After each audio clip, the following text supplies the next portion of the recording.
কিভাবে না আমাকে নিয়ে ট্রোল শুরু হলো, এবং যারা ট্রোল করতে শুরু করলো তাদের কেউ পরীক্ষার্থী না।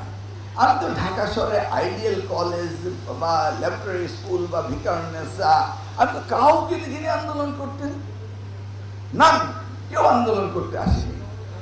এইভাবে আন্দোলন করে মিসগাইডেড করে কি একটা হ্যাবক সৃষ্টি করলো।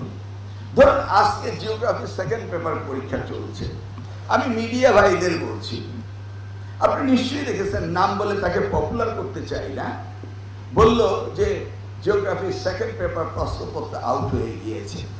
আউট কি হয়েছে? পরীক্ষা তো শেষ হয়ে গেছে, পেয়েছেন? এই যে মিডিয়া মিস ইন্টারপ্রিটেশন করে এখন মনে হচ্ছে যেন নকল হচ্ছে, প্রশ্নপত্র বেরোচ্ছে, এগুলো না হলেও বানিয়ে বানিয়ে বলতে হবে। If this is a intention to the nation, how could you develop? But সত্যি বলছি, আমরা এসছি এই জাতিকে সুশিক্ষিত করার দায়িত্ব পেয়েছি। যে যত ট্রোলিং করেন না কেন, যে যত অপবাদই করেন না কেন, আমাদের সঠিক দায়িত্ব থেকে আপনারা বিচ্যুত করতে পারবেন না।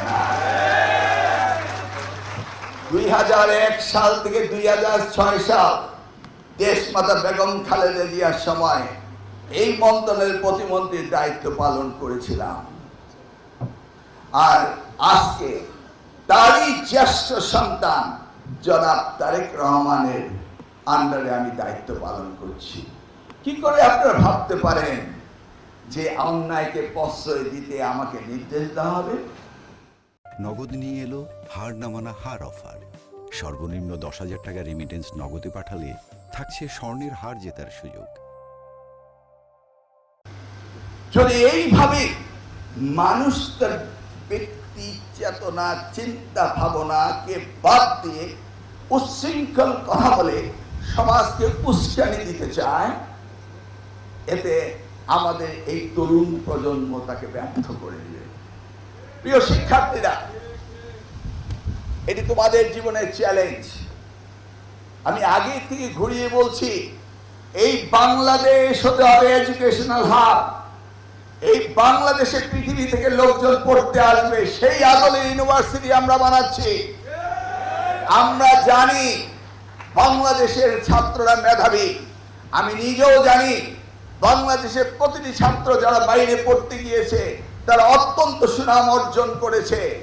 এখন হিসেব করে দেখা যায় ডিস্ট্রিক্ট পায় ওই বাংলাদেশি ছেলে মেয়েরা বিদেশে বসে। তাহলে আমরা কেন পারবো না এই এডুকেশন হাব করতে? আমরা কেন পারবো না $40 বিলিয়ন বিজনেস করতে চায় ব্রিটিশ ইউকে? আমরা কেন পারবো না $100 বিলিয়ন বিজনেস করতে এই বাংলাদেশে?